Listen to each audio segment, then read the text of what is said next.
221, une autre vision de la télé. Nous avons pu procéder à cette passation de service dans les meilleures conditions. Et cela est dû à l'ouverture et à la transparence dont M. le maire sortant a fait preuve dans le PV qui a été établi, mais également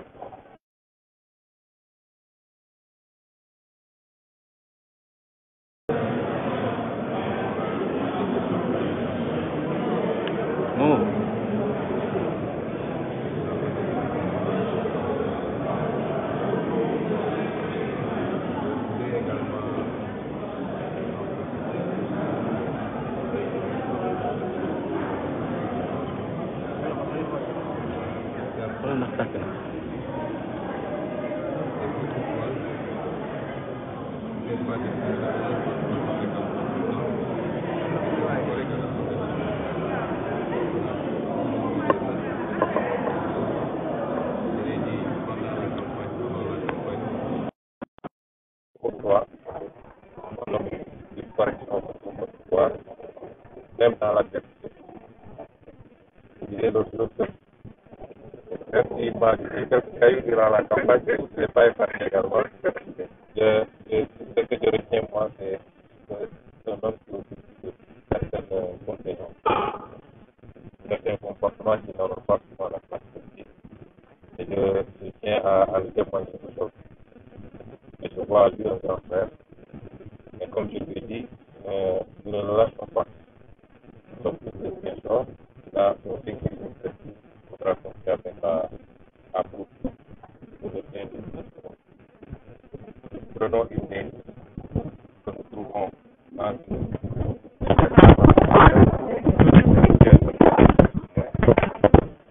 beaucoup de choses ont été faites.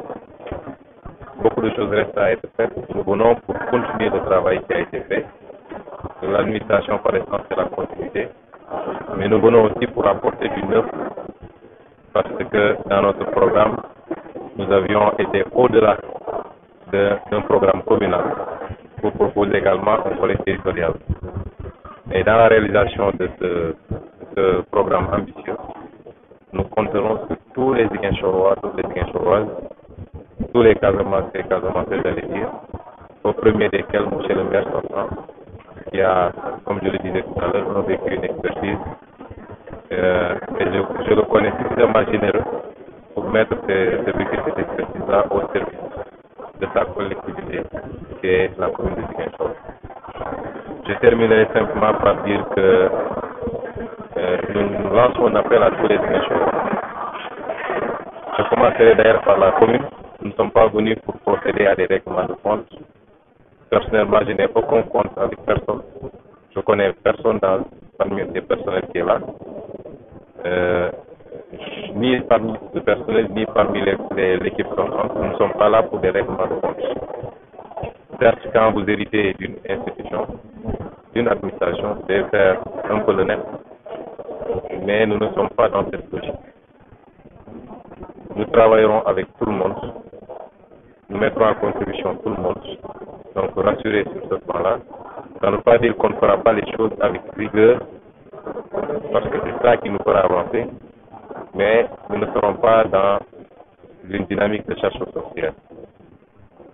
Ensuite, nous comptons sur tous les Ziguinchorois et les Ziguinchorois. Je disais tout à l'heure à M. le maire que pour réussir les missions, au regard de la très petite marge laissée aux collectivités locales, il faut que toutes les populations soient concernées par les programmes et les projets et qu'ils s'impliquent. Il ne faut pas qu'on soit dans cette logique de voir un maire tomber du ciel qui d'un seul clic peut régler les problèmes. Je l'ai dit durant toute la campagne, chaque Ziguinchorois et chaque Ziguinchoroise sera un maire et devra faire, sinon plus, du moins autant que le maire de Sonko. C'est en cela seulement que nous pourrons atteindre les résultats que nous cherchons pour notre vie. Donc c'est vraiment avec beaucoup de satisfaction que nous avons vécu ce moment. Et je souhaite bonne chance aux maires sortants. Je souhaite des horizons politiques meilleurs, des horizons professionnels meilleurs, des horizons personnels meilleurs. Et je pense que tout Ziguinchor admettra qu'il a rendu offre de service à la commune de Ziguinchor. Monsieur le maire, si vous permettez, les enjeux, quels sont les principaux axes? Nous reviendrons sur ces questions lors d'un tout prochain point de presse.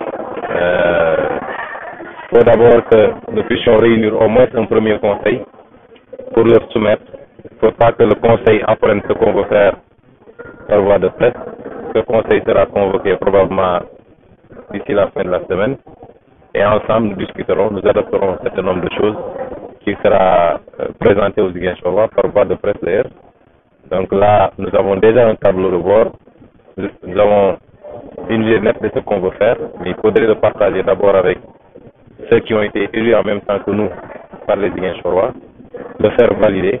Et à partir de ce moment seulement, nous pourrons vous en parler d'ici la fin de la semaine ou plus tard la semaine prochaine.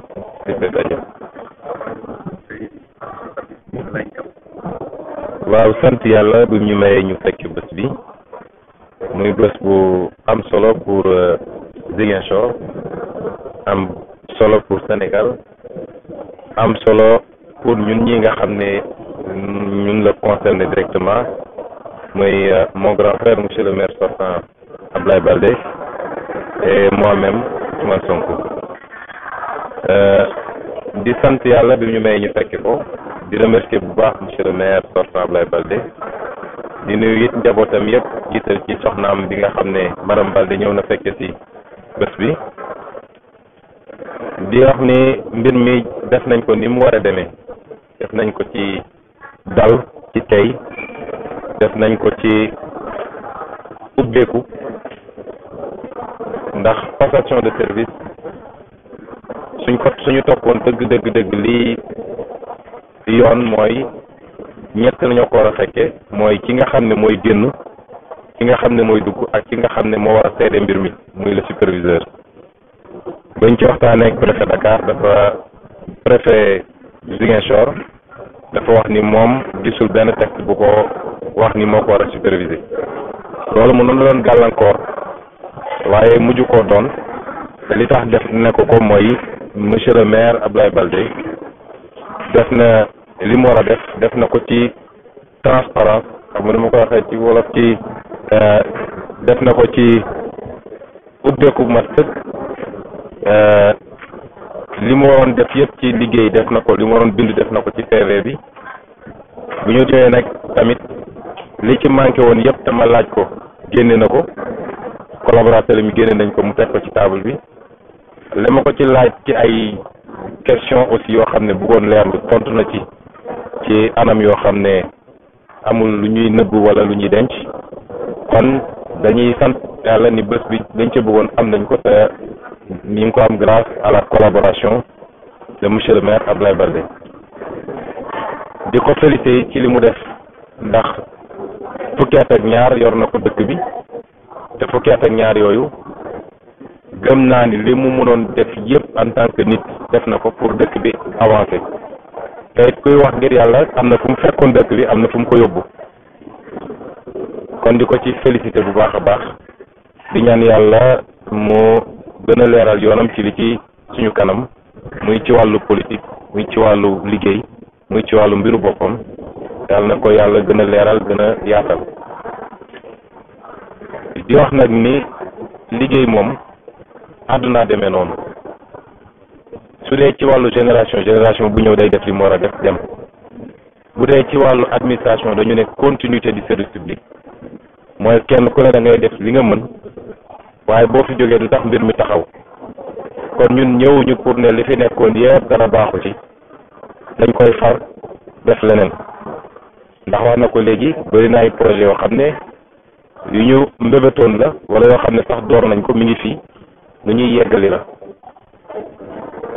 dañuy ñëw loolu ñu fekk ko fi mu nekkoon continuer ko waaye andi lañ ci yokk ñun ci suñu cadre programme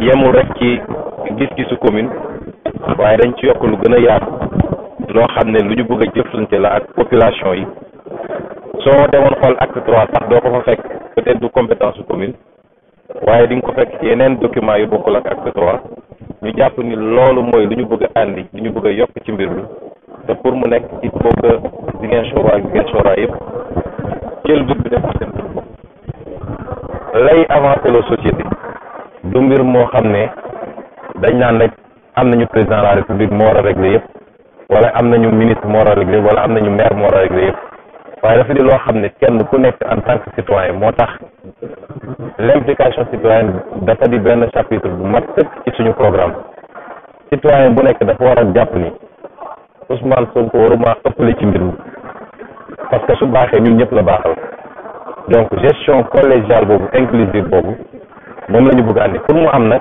ñun ñoo war a njëkk a dem vers les populations ba ñoom ñu xam lan mooy suñu mbébét ndax nit boo xamul foo jëm mënu laa gunge kon loolu daf ci am solo ñuy woo Ziguinchor yëpp ñu ñëw jàpp ci jiital ci nag monsieur le maire sortant Abdoulaye Baldé ndax am na li ñuy wax expérience am na ci xam-xam am na ci xarañte bi te doomu Ziguinchor la nekk maire ak ñàkk nekk maire doomu Ziguinchor la kon li ma ko wax léegi ne ko bàyyeeguñu la te saa su ma jàppee ni war naa la consulter wala war naa la boole tant que bu ñuy génn maa ngi koy tooñ ne ko dañuy defal contrat spécial nga ñëw jàpp ci liggéey bi kon ñu ngi woo waa Ziguinchor yëpp waa Casamance yëpp pour volet territorial bi parce que li ñu mën a def fii gëm naa ni mënuñu koo def feneen ci Sénégal suñu gëmee suñu bopp jublu ci liggéey bi d'ici quelques mois quelques années dinañu gis changement yoo xam ne ñun sax dañ naan fan la ñu nekkoon boobu ba léegi di daaneel nag ci wax ni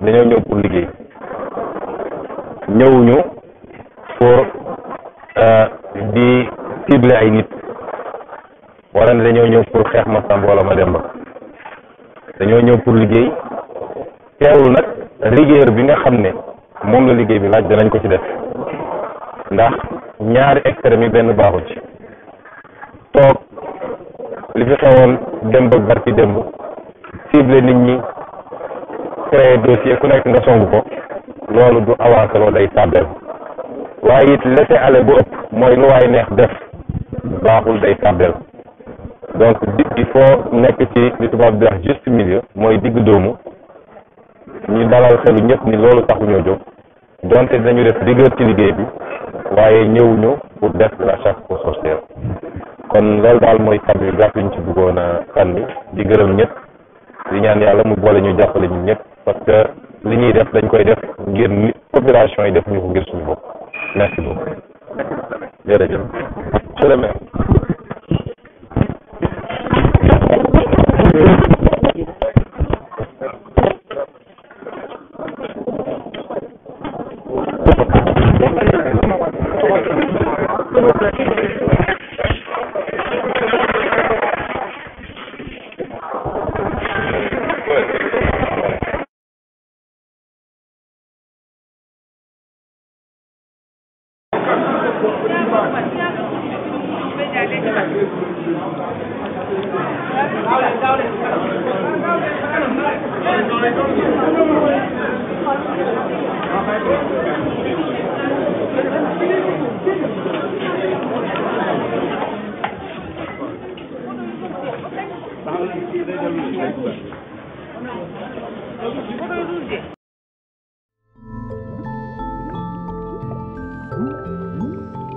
À 221, une autre vision de la télé.